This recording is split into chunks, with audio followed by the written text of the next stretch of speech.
तुम्हाला एक वचन देते, ज्या रामाला तुम्ही आजपर्यंत सांभाळलेला आहे, पुढे त्याच रामाला कौसल्या मातावरून मी सांभाळणार.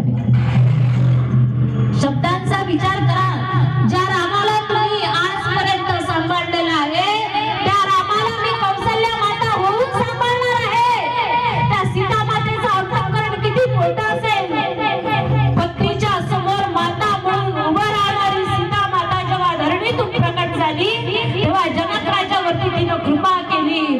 आता रामावरती कृपा करण्याची वेळ तिच्यावरती आली होती. ती आज शक्ती 14 वर्षाच्या वनवासाला तयार झाली.